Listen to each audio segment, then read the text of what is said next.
Muy buenas noches, mis amados hermanos. Es con gran gozo que tenemos nuevamente la oportunidad de compartir la palabra de Dios en esa noche con ustedes. Así que quisiera pedirle de antemano que vayan al texto que vamos a estar estudiando en esta noche, el cual se encuentra en Hechos capítulo 9, versículo 36. Hechos capítulo 9, versículo 36. Y voy a orar, así pedimos al Señor que bendiga ese tiempo, que nos hable por medio de su palabra, en lo que ustedes van directamente al pasaje que acabamos de mencionar.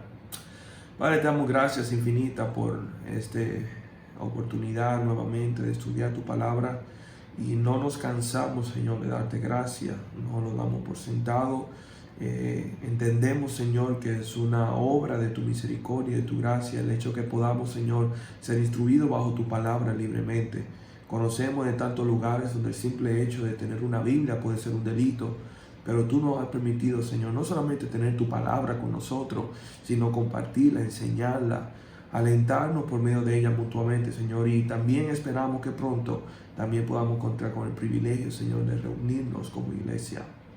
Gracias, Señor, te damos por este tiempo, Señor, y pedimos que tú nos hables por medio de ella, que tu Santo Espíritu nos ilumine, nos redarguya, nos anime, Señor, y utilice la palabra tuya, Señor, como instrumento en nuestras vidas para traer transformación y consuelo y fe, Señor, que incremente nuestra fe en esa noche.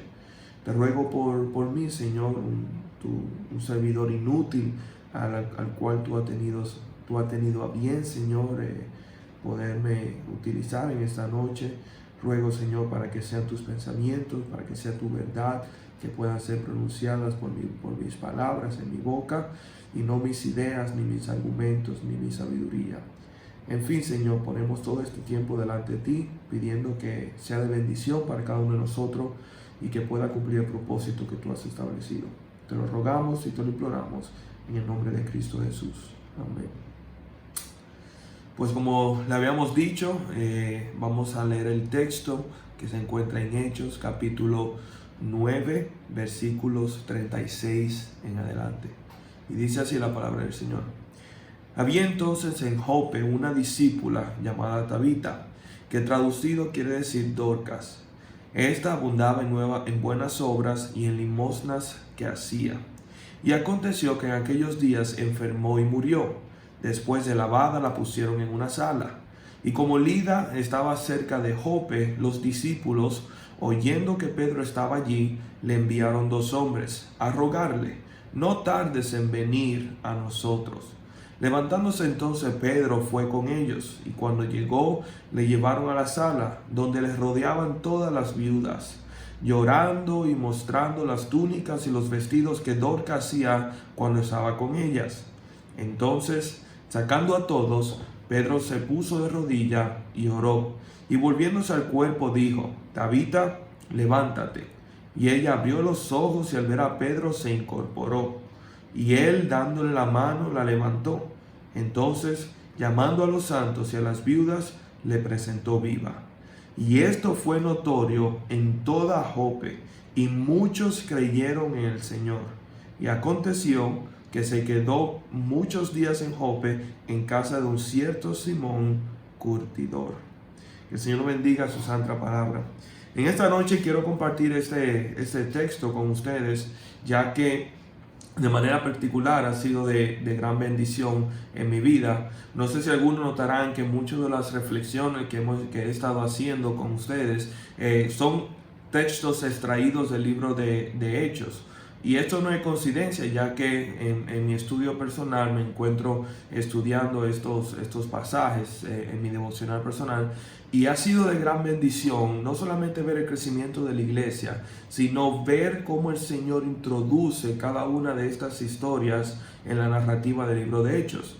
Hay algo importante que debemos tener pendiente, y es que tanto en el libro de los Hechos como en todos los evangelios, lo que la narrativa que abarca, es decir, los hechos que están registrados en estos libros, no son los únicos hechos que sucedieron. Es decir, los hechos de los apóstoles que vemos aquí en el libro de Hechos, valga la redundancia, no son exclusivamente o solamente estos que están registrados. Los apóstoles viajaron por muchas otras ciudades, predicaron en muchos otros sitios, posiblemente hicieron otros milagros que no están registrados aquí, incluso interactuaron con otras personas y otras comunidades que posiblemente no están registradas. Lo que nos lleva a pensar lo siguiente, de que todos los textos y todos los encuentros y acontecimientos que están registrados en el libro de los Hechos, al igual que en los Evangelios, número uno, fueron seleccionados por el Espíritu Santo, pero número dos, también tienen un propósito en mente. Es decir, Lucas, cuando redacta y escribe esta narrativa de los Hechos, tiene como mente un propósito al incluir este acontecimiento que vemos aquí. ¿Y cuál es ese? Bueno, hay una tendencia que vemos en los versículos anteriores que no vamos a tomar mucho tiempo en explicar, pero es cómo el Señor utiliza las vidas de las personas, en particular la vida de una persona, para crear un impacto en la comunidad o en el grupo de personas donde se desempeña. Nosotros vemos esto en los versículos anteriores con la sanación de Eneas en los versículos del 32 al 35, y también vemos esto con el ejemplo del eunuco cuando es predicado de Felipe, le predica el evangelio. El punto es el siguiente: ¿por qué entonces tenemos este encuentro, esta narrativa de Lidia en el libro de los Hechos? Hay muchas respuestas a esa pregunta, pero yo pienso que una de ellas, con toda seguridad, es ver cómo el sufrimiento de una persona, en este caso de Lidia, puede ser usado en el plan de Dios de manera gloriosa. Y yo sé que eso es traer un tema que ha sido debatido por muchos años. Y es la pregunta que todos conocemos: ¿por qué las personas buenas sufren? ¿Por qué cosas malas les suceden cosas buenas? ¿Por qué Dios, si es bueno y es poderoso, permite el sufrimiento en la vida de sus hijos, pudiendo Él simplemente levantar el sufrimiento y pudiendo Él simplemente librar a sus hijos y a su iglesia de todo mal? Bueno, hay una serie de preguntas que pueden responder esa, pero quisiera enfocarme en un aspecto de esa pregunta, y es que a veces nosotros nos equivocamos en la definición de malo. ¿Por qué cosas malas le suceden a personas buenas? Bueno, aquello que le acontece, que nosotros catalogamos como malo, es verdaderamente malo. Es verdaderamente una catástrofe, es verdaderamente una tragedia, es verdaderamente algo por lo cual nosotros podemos entristecernos. Y eso es lo que nos enseña este pasaje, y eso es lo que queremos responder en esta noche. Ahora, aquí se nos presenta un personaje, que es el personaje principal de este encuentro, que es Dorcas o Tabita. No conocemos cómo se convirtió, no conocemos su antecedente, poco sabemos de su vida, únicamente lo que se menciona aquí. De hecho, sin temor a equivocarme, este es el único pasaje en todas las escrituras que habla de Tabita. Pero en el versículo 36, a manera de introducción, Lucas nos dice quién era esta Tabita. Dice aquí que era una discípula, es decir, ya era un creyente, había escuchado el evangelio y le había entregado su vida a Cristo Jesús. Pero aparte de ser una discípula de Cristo Jesús, era una que se caracterizaba por sus obras, sus buenas obras y las limosnas que hacía, perdonen el error, las limosnas que ella daba constantemente. Ella abundaba en buenas obras. Y es importante hacer el paréntesis porque los hemos mencionado muchas veces, pero eso no nos está diciendo aquí que ella era una buena persona, o mejor dicho, había encontrado el favor de Dios por ser una buena persona y hacer buenas obras. La Biblia es muy enfática cuando nos enseña que la salvación es por fe y no por obra. Pero nuestra salvación se evidencia por medio de las obras. Es decir, una vez que hemos venido a Cristo Jesús y una vez que hemos puesto nuestra fe y confianza en Cristo Jesús como Señor y Salvador, el fruto de esa salvación, el fruto de esa conversión, el resultado de ese nuevo nacimiento debe ser obras de justicia, obras que ayuden no solamente a la expansión del Evangelio, pero que sirve también para el bienestar de nuestro prójimo, como es el caso de Tabita, que abundaba en buenas obras, incluyendo en limosnas a aquellos que eran necesitados. Y esto es evidente, ya que se nos presenta que no solamente Dorcas era una mujer piadosa, pero tenía esa reputación. O sea, era una mujer que en su comunidad tenía un impacto. Fíjate cómo al momento de que muere, la misma comunidad, sabiendo que Pedro estaba cerca de esa ciudad, envía a 2 hombres a procurar a Pedro. O sea, aún ella muerta, ellos tenían fe de que Dios pudiera salvar o de alguna forma pudiera restaurar la vida a su sierva. Y cuando llegan estos hombres en el versículo 38, es interesante como dicen que ellos les rogaban a Pedro para que no tarde en venir. Había un sentido de urgencia. Pero cuando llega Pedro al aposento alto donde están velando a Dorcas, a Tabita, vemos que está rodeada por un grupo de viudas.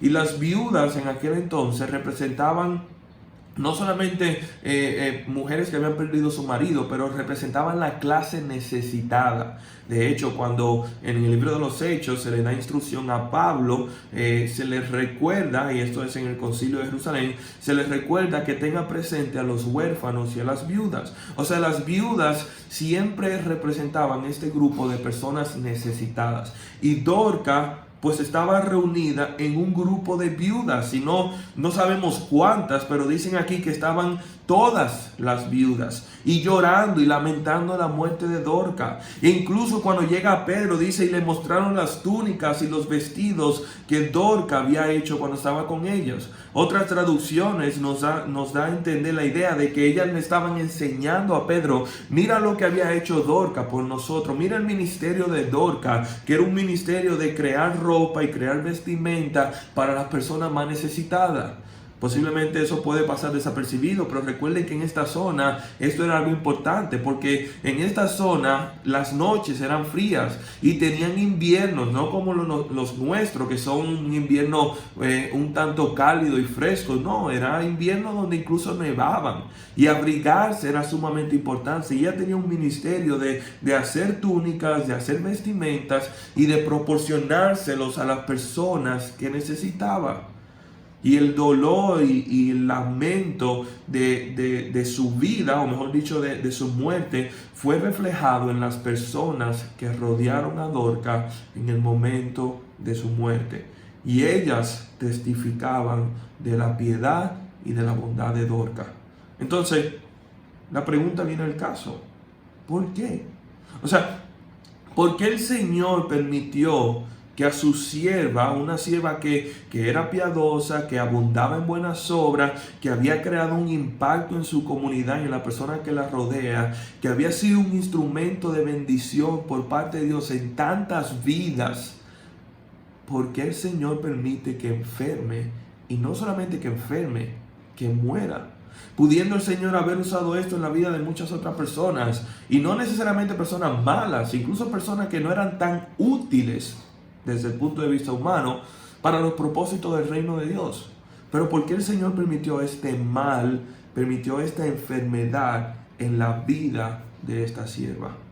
Bueno, el texto nos da la respuesta, y es que cuando nosotros vemos el relato de Dorcas, los versículos 36 y los versículos 42 y 43 sirven de marco de esta historia, porque nos da la introducción del texto, del acontecimiento, pero el versículo 42 y 43 nos da el propósito de todo este relato y de todo este encuentro que tiene con Pedro. ¿Y cuál es el propósito? Bueno, viene Pedro, ora al Señor primeramente, dando a entender de que Él no tiene el poder en sí para restaurar vida, para devolver la vida, sino que Él ora. Y muchas personas comentan de que la razón por la cual el Señor, Pedro pudo decirle a Dorcas, levántate, con tanta fe, con tanta seguridad, era porque él sabía en su corazón que Dios había respondido la oración de Pedro de antemano.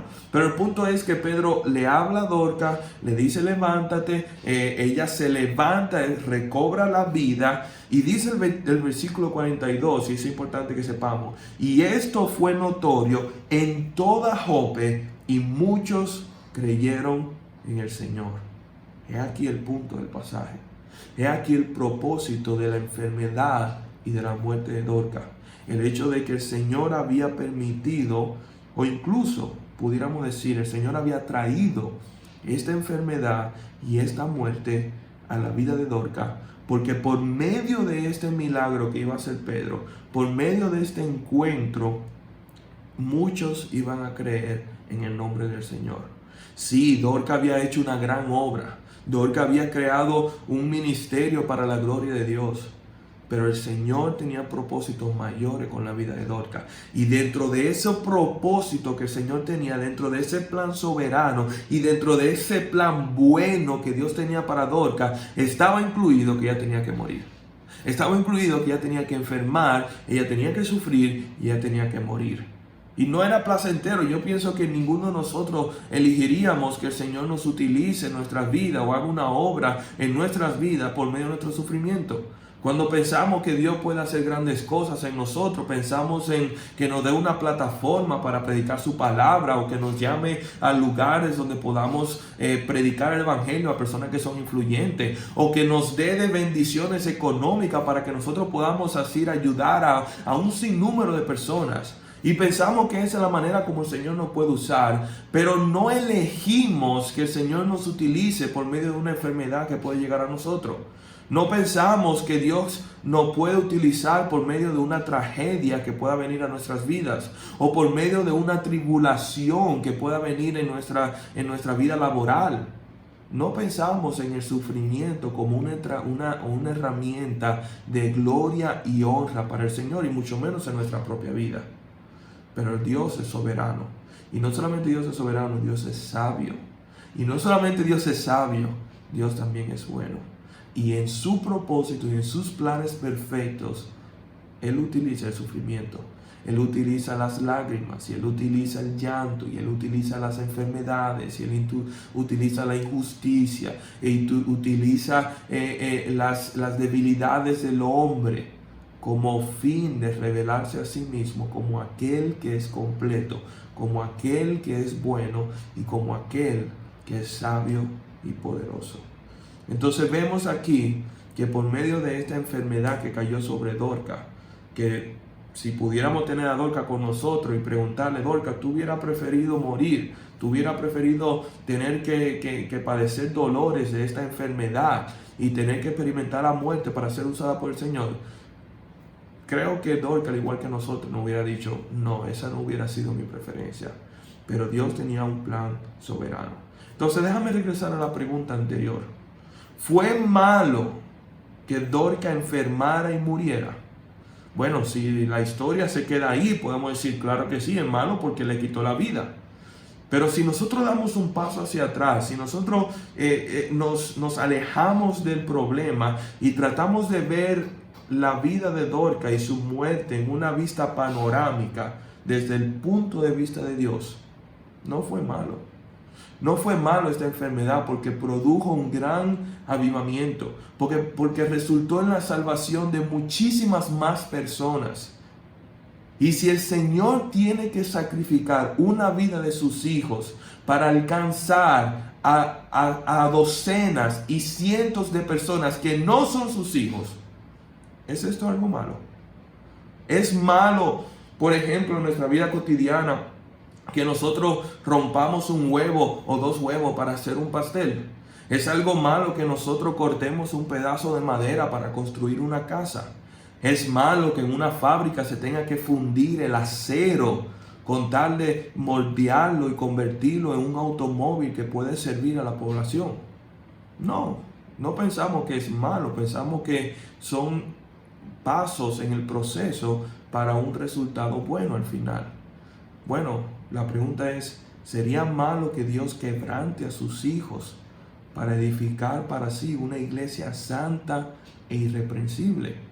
¿Sería malo que Dios permita el sufrimiento en la vida de sus hijos de manera que por medio de ese sufrimiento, de esas enfermedades, de esas tribulaciones, otras personas que no conozcan a Cristo puedan venir a sus pies? Que Dios pueda ser engrandecido por medio de nuestras enfermedades.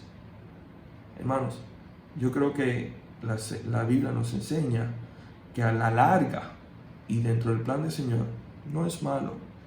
De hecho, Pablo nos los recuerda de esto en el libro de Romanos, si todos conocen el pasaje, Romanos capítulo 8, versículo 28, y dice, y sabemos, es decir, es seguro, es una certeza, y sabemos que los que aman a Dios, todas las cosas le ayudan a bien. Y si algo te ayuda a bien, ¿es malo? No. Si algo te ayuda a ser mejor, si algo obra para tu beneficio, y no beneficio necesariamente económico, no beneficio necesariamente físico, pero beneficio espiritual, beneficio para la vida eterna. Si algo obra para el beneficio de tu vida eterna o de otros, ¿es malo? Pablo dice que no. Ojo, él hace una excepción y dice en el mismo versículo, esto es a los que conforme a su propósito son llamados. Es decir, esto es a los hijos de Dios, a su pueblo, a su iglesia. Dios siempre obra en amor y pensando en la bondad y en el bienestar de sus hijos, aunque a veces esto significa que sus hijos tengan que sufrir. Ahora, mis hermanos, ¿es esto algo difícil? Sí. ¿Es algo que nos alienta? Posiblemente no, pero es el plan del Señor. Y ha sido el plan del Señor por muchos años. Grandes hombres de Dios han experimentado la bondad y la misericordia y la gracia de Dios por medio del sufrimiento. Podemos recordar personas como el rey David, que cayeron en gran depresión y que siempre estaban ante el peligro de sus enemigos y siempre vivían bajo la expectativa de la traición y el ataque. Y a raíz de esto tenemos salmos que son hermosísimos. El Señor utilizó esas tragedias, utilizó esas persecuciones, esa depresión en David para darnos salmos que nos alientan, que nos confortan, que nos dan fortaleza en momentos de debilidad. O personas como el mismo Job, que era justo, más justo que todos los hombres sobre la faz de la tierra, y su justicia solamente fue proporcional al sufrimiento que él sufrió. Un sufrimiento que devastó su vida, que lo llevó al punto de maldecir el mismo día que él nació, su misma existencia. Pero el Señor lo utilizó para darle una gran lección a nosotros hoy en día de que Dios utiliza el sufrimiento para su gloria. Y que muchas veces el propósito, aunque no lo entendamos, está ahí. Y es un propósito bueno y perfecto. Y Dios no desperdicia el sufrimiento de sus santos. Podemos hablar del sufrimiento de Esteban, que por medio de su muerte creó una propagación del evangelio. Podemos hablar de personas como Pablo, que estando en la cárcel, sufriendo, inspirado por el Espíritu Santo, escribe una epístola tan hermosa como la de los Filipenses, donde nos exhorta a nosotros a gozarnos y a ver las pruebas como una ocasión de gozo. Podemos hablar de José, aquel que fue vendido por sus propios hermanos, que fue calumniado, que fue apresado injustamente, pero que todo esto sirvió con el propósito de traer salvación, no solamente a su familia, sino a toda la región donde se encontraba. Pero el mejor ejemplo que podemos mencionar es el ejemplo de nuestro Señor Jesucristo. Aquel que, como dice la Escritura, sufrió el oprobio del pecado. Aquel que fue justo en todo, mas sufrió como el peor de los pecadores. Y fue quebrantado por el Padre, fue molido con el propósito de comprar nuestra salvación, con el propósito de proporcionarnos el perdón de nuestros pecados, limpiarnos de nuestra culpa y crear un camino, un acceso para los hombres poder llegar a Dios Padre. El Señor utiliza los sufrimientos de su siervo para propósito muchísimo mayor. Y esta noche nosotros intercedemos por nuestra iglesia. Esta noche intercedemos por personas que son familiares. Algunos conocen a Cristo, otros no. Y nuestras oraciones siempre deben ser que el Señor haga una obra, porque tenemos fe. Es evidente que los discípulos tenían fe de que Pedro, por medio del Espíritu Santo, podía resucitar a Dorcas. Y cuando oramos, traemos nuestras ansiedades delante del Señor, confiando de que Él pueda hacer eso, e incluso más de lo que le pedimos. Pero también tenemos que orar, pidiéndole al Señor que nos dé la fe, que nos dé la fortaleza, que nos dé la paz, y nos dé el entendimiento para confiar en Él, aun si no responde nuestras oraciones. Aun si el Señor le dice, como le dijo a Pablo, bástate mi gracia, porque mi poder se perfecciona en tu debilidad. Aun si el Señor deja el sufrimiento y la enfermedad y el dolor en nuestras vidas, oremos para que el Señor nos dé la seguridad y la certeza y la fe para decir, amén. Que así sea, Señor. No se haga mi voluntad, mas hágase tu voluntad en mi vida.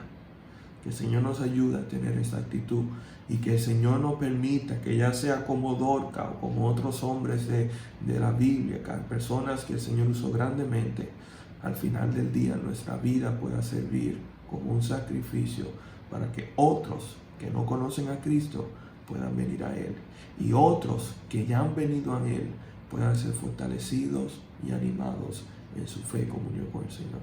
Que el Señor le bendiga, mis hermanos, y pasen buena noche.